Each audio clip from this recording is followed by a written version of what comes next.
up, college football world? It's your boy, JB, the college football fanatic. Now, I want to dive right into the status of college football for the year 2020. We are all hopeful and optimistic that we will have a college football season. But I'm here to tell you, I went from being optimistic to strongly doubtful. Here's why. So the NCAA came out with a bunch of guidelines of when players can go back and then when they can start this practice and this type of stuff. Fine and dandy. So yes, a lot of players went back up early to start workouts. And as of right now, they're not supposed to have any workouts with coaches still, just with the players. Well, there are a bunch of schools reporting COVID-19, and a lot of their players are getting it. Let me read this list to you. Michigan, 2 student athletes. Texas, 13 football players. Arkansas State, total of 7 athletes from 3 different programs.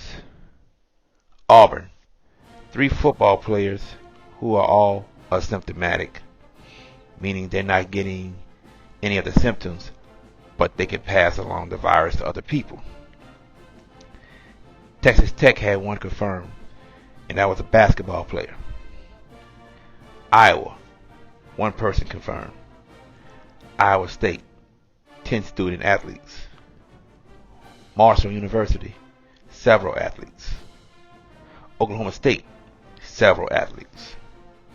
Florida State University, 1 football player.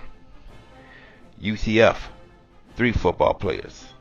Alabama, 5 football players.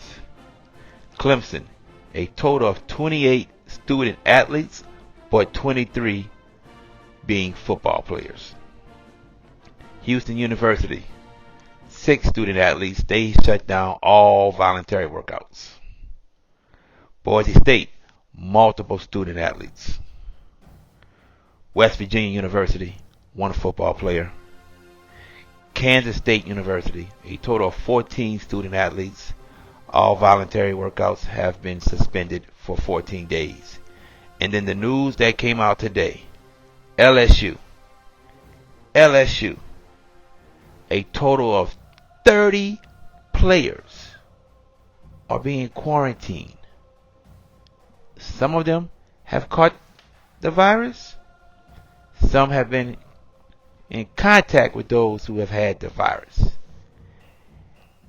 With that being said, do you think it's logical and do you think it's right to have a football season? A college football season? I'm saying no. Number 1, the safety and health concern of individuals must come first. That's the first thing. You have to put that first. I mean, I understand we want to see it. I understand the players want to play. But, guys,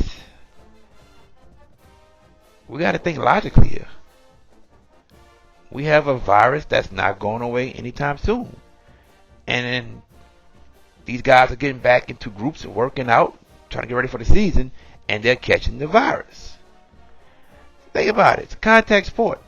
The O-line and D-line will meet each other in a game, boom, every play.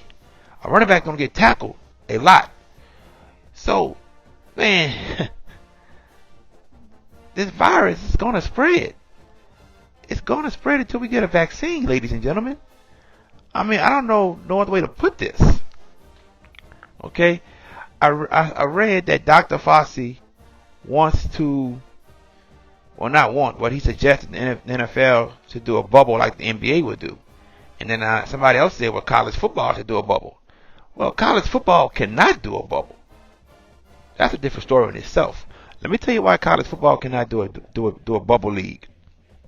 Number 1, you have over 100 and something Division I FBS schools.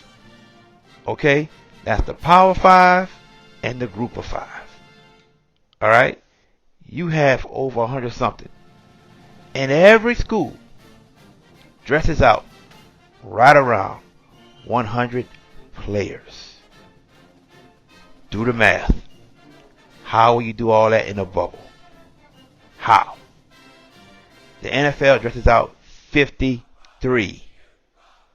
That is a huge difference from 32 NFL teams to over 100 and something FBS schools.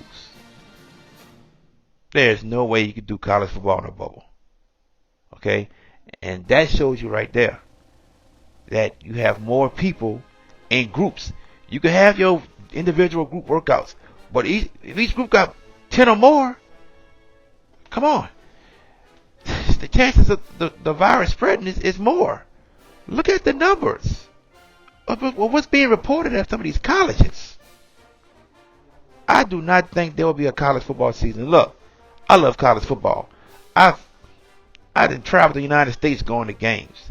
My brother played at La Tech. Okay? I went to most of his La Tech games, even on the road. After that, I'm still going to college football games. LSU, Auburn, Alabama, Florida State, Ohio State. Went to Atlanta to see Auburn versus Washington. Went to Dallas the next day. Caught a flight to see Miami versus Dallas. I love college football like other people. I am the college football fanatic. I love it. But I'm going to be logical. I'm a Tulane University football season ticket holder. And I'm skeptical about going to the games over there this year. I'm skeptical. I look at this list and the numbers that's coming out, and a lot of schools saying student athletes, but we all know that's mostly football players because they're the first ones there and they're the first ones starting off doing these voluntary workouts. I just don't see how you could have a college football season. I just don't. I don't see it. We got to think logically. We got to put our health first. Put our safety first. That is the most important thing. People, if you don't do that, I don't know what's wrong with you. If the NCAA doesn't do that, you're letting people know that you're about the almighty dollar. And yes, if you're trying to fill up half of the stadium just to get some type of revenue, it's just not worth it. It's just not worth it. The safety and health of all your student athletes and even the fans needs to be put first. I just don't see how there could be a college football season with these numbers that are coming out right now every day from a different university, with LSU coming out today with the biggest number out of all universities. 30 quarantined players. I just don't know if there will be a college football season, and I just don't believe there should be. It hurts me to say it, but I'm thinking logically. I'm thinking smart and thinking about the safety and health of others. Don't know how you should have a college football season with this. So, until then, I'm your boy, JB, the college football fanatic. Peace.